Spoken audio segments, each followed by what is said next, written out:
NDA में तय हो गया सीट शेयरिंग का फॉर्मूला और लगभग ये पता चल गया कि कौन सी पार्टी कितनी सीटों पे चुनाव लड़ने वाली है। जी बिल्कुल, नीतीश कुमार चुपचाप दिल्ली जाते हैं, एक पूरा फॉर्मूला सेट होता है भाजपा और जेडीयू के बीच में कि भाई इतनी इतनी सीटें सभी पार्टियों को चुनाव लड़ने के लिए दी जाएगी। अब इसमें सबसे बड़ा सवाल है कि क्या चिराग, उपेंद्र कुशवाहा और जीतन राम मांझी के मंसूबे पे पानी फेर दिया गया है या फिर जो वो लोग जितना सोचे थे उतना सीट उन लोगों को मिला है। इस सीट बंटवारे से कितने लोगों को परेशानी हो सकती है, तमाम मुद्दों के ऊपर बातचीत करेंगे, सब कुछ से आपको रूबरू कराएंगे। लेकिन उससे पहले मेरा परिचय जान लीजिए। मेरा नाम है रजत और आप जनता जंक्शन देख रहे हैं। आपको बता दूं कि विधानसभा का चुनाव काफी करीब आ चुका है और ऐसे में सभी पार्टियां तैयारी तो कर ही रही हैं। इसके अलावा इस बात के ऊपर चर्चा भी कर रही है कि भाई साहब सीट शेयरिंग का क्या फॉर्मूला होगा, कौन लोग कहां कहां से चुनाव लड़ेंगे, कौन से विधानसभा जो है वो किसके खाते में जाएगी। और ऐसे में एनडीए जो है वो पहले ही अपना सब कुछ क्लियर करके रखा हुआ था कि भाई साहब इस जगह से हम लोग चुनाव लड़ेंगे, इतने सीटों से हम लोग चुनाव लड़ेंगे, इतने सीटों पे बाकी पार्टियां चुनाव लड़ेंगी। और जब नीतीश कुमार अभी दिल्ली गए थे तो दिल्ली जाने के दौरान मतलब वहां पे गए और भाजपा के वरिष्ठ नेताओं से उनकी बातचीत हुई, मीटिंग हुई और मीटिंग में जो रुझान सामने आए हैं वो बता रहे हैं कि भाई साहब किसको कितनी सीटें मिलने वाली है इस बार विधानसभा के चुनाव में। हालांकि इसको जो है वो अभी जो औपचारिक तौर पे कहा जाता है कि घोषणा कर देना, वैसा तो नहीं हुआ है, लेकिन लगभग ये तय हो गया है कि किसको कितनी सीट मिलने वाली है। और ऐसे में अगर जेडीयू की बात की जाए तो जेडीयू जो है वो इस बार 102 सीटों के ऊपर चुनाव लड़ने वाली है। 102 सीट जो है वो जेडीयू को दिया जाएगा, इसके ऊपर चुनाव लड़ रही है। और नीतीश कुमार इस बार भी छोटे नहीं होने वाले। मतलब वो था कि भाई ज्यादा सीट नहीं जीत पाए थे, तीसरे नंबर के पार्टी रह गए थे 2020 में, उसके बाद भी नीतीश कुमार का माहौल वही रहा, ऑरा वही रहा और 102 सीटों के ऊपर चुनाव लड़ रहे हैं। माना यह जा रहा था कि भाजपा इनसे ज्यादा सीट पे चुनाव लड़ेगी, जबकि भाजपा की अगर बात की जाए तो भाजपा भी बराबर सीट पे जो है वो चुनाव लड़ रही है, यानी 102 102 दोनों का सीट शेयरिंग जो है वो बराबर है। जितना सीट पे बिहार में जेडीयू चुनाव लड़ेगी उतने ही सीटों पे बिहार में जो है वो भाजपा भी चुनाव लड़ने वाली है।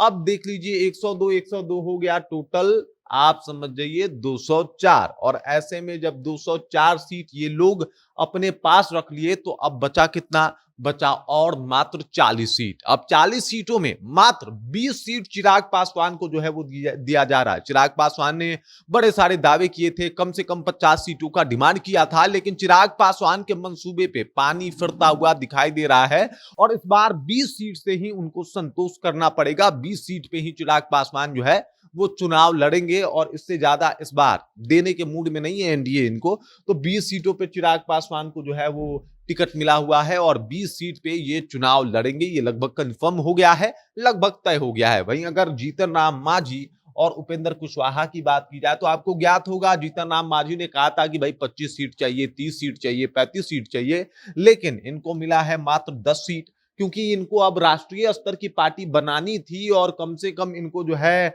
8-9 सीट जो है वो बिहार में जीतना था। लेकिन उसके बाद भी इनको 10 सीट मिला है और 10 सीट में जो है वो उस स्तर तक नहीं पहुंच पाएंगे।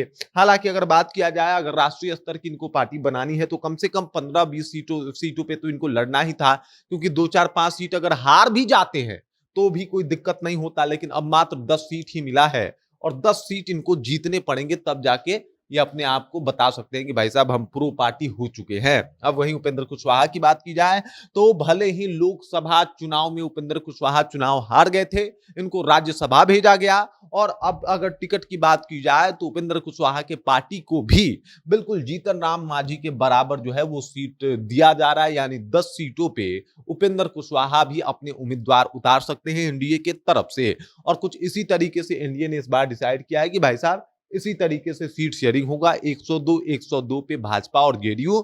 उसके बाद की अगर बात की जाए तो 20 सीटों पे चिराग पासवान, जीतन राम मांझी की पार्टी 10 सीटों पे और उसके अलावा उपेंद्र कुशवाहा की पार्टी 10 सीटों पे इस बार विधानसभा का चुनाव लड़ेगी और लगभग ये फॉर्मूला तय हो चुका है। तो जो वो चिराग पासवान का माहौल था कि 50 सीटें मिलेगी, 60 सीटें मिलेगी, वो एकदम से गलत साबित हो गया और इनको अब 20 सीट पे ही संतोष करना पड़ सकता है। हालांकि औपचारिक घोषणा नहीं हुई है, इसके ऊपर जो है कहीं ना कहीं थोड़ा बहुत ऊपर नीचे भी हो सकता है, लेकिन लगभग आप ये मान के चलिए कि 20 सीट से ज्यादा चिराग पासवान को नहीं मिलने वाला। 10 सीट से ज्यादा जीतन राम मांझी को नहीं मिलने वाला और 10 सीट से ज्यादा उपेंद्र कुशवाहा को भी नहीं मिलने वाला। बाकी इस खबर, इस जानकारी को लेकर और एनडीए में जो सीट शेयरिंग हुआ है उसको आप कैसे देखते हैं, कमेंट करके अपना विचार हम तक पहुंचा दीजिए। बाकी आप देख रहे हैं जनता जंक्शन और मेरा नाम रजत है।